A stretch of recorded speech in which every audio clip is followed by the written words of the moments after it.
Putin leads a communist nation. Jinping leads a communist nation. Putin is hated by snobs in the West. Jinping is hated by the snobs in the West. Putin likes giving a piece of his mind to the US. Jinping likes giving a piece of his mind to the US. Putin is a strong leader. Jinping is a strong leader. Putin loves absolute power. Jinping loves absolute power. There are many similarities between Putin and Jinping, and their countries share strong trade ties with each other. This is why many highbrows in the West call Russia and China all-weather allies. But there is one key point that the highbrows miss. Putin has an agenda of his own, and China is the biggest roadblock in his path. And welcome. This is TFI Global, the foreign affairs and geopolitical analysis arm of the TFI Media Group. I'm your host, Atul Mishra.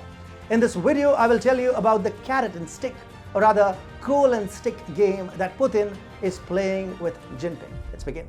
China's pain is Russia's gain, and as China's electricity crisis worsens, Moscow is making some really big gains out of China's misery.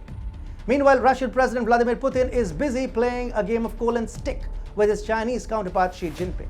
Putin has Jinping under his control, and he is looking to gain maximum leverage over a coal-deficient China in order to control its behavior. Since November 2020, China had imposed an unofficial ban on the import of Australian coal shipments.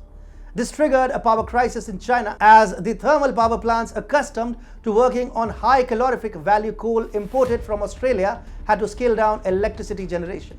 Now, China needs coal to power its industries and illuminate households.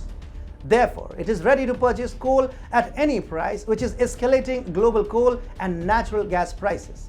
This is further triggering a global power shortage with the approaching winter season. China and Europe are the worst hit amidst the ongoing energy crisis. Interestingly, Russia finds itself at the center of everything. Russian natural gas is becoming more expensive due to greater demand in both China and Europe. Julian Ropke, a reporter with the German mass circulation daily Bild, tweeted, "The Russian gas price is at the highest level ever."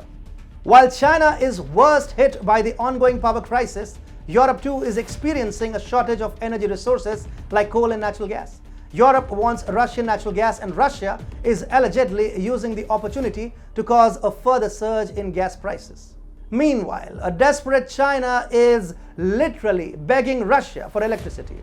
Russian state energy company Inter RAO claimed that it received a request from China to augment electricity supplied even as the second biggest economy in the world struggles to control a power crisis of its own making. The Russia-China transmission lines can deliver electricity up to 7 billion kilowatt hours per year. However, Inter RAO, a state-owned entity that holds a monopoly over Russian electricity exports, reduced supply to China by 1.3% to 3.06 billion kilowatt hours last year, and further to 1.25 billion kilowatt hours in the first half of this year. Russia is therefore playing a clear role in worsening China's electricity crisis. The situation in China is already very grim. The Chinese exports-based industry is dying as industries are shutting down due to a lack of power supply. Moreover, China usually prioritizes electricity supply to households over industries, but even Chinese households are facing power outages due to a crippling coal shortage in the country dependent on coal-powered thermal plants for power generation. On top of everything, the electricity crisis in China has continued for almost a year now. Meanwhile, winters are around the corner. Temperatures have already dropped to 10 degrees in northern China, where it gets particularly cold in the winter months. In this context, Jilin, a northeastern Chinese province, has sought Russia's help. The governor of the Jilin province has called for higher coal imports from Russia, Mongolia, and Indonesia. Meanwhile, Russia does not seem too eager to rescue China and is showing a rather lukewarm attitude towards Beijing's energy woes. In fact, the Russian Energy Ministry has denied having received any request from China to increase coal exports. Russia is giving a loud and clear message to China: you are not going to get any help for free. Kremlin is literally testing China's level of desperation here. It wants China to beg even more profoundly and extract maximum leverage out of Beijing before committing itself to any kind of help. Putin knows he can extract a lot more leverage out of China because she is presently lost for options.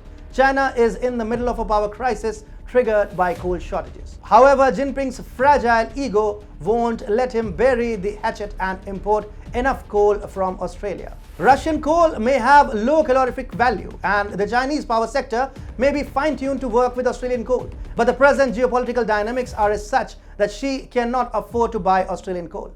For China, purchasing Russian coal essentially becomes a matter of compulsion without any liberty to choose. Russian coal has suddenly found a huge market up for grabs, and Putin is using it to play an amusing game with Xi Jinping.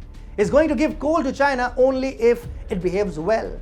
And if China goes rogue, Russia will have the option of literally turning off China's lights by stopping coal exports to the communist, power-deprived country.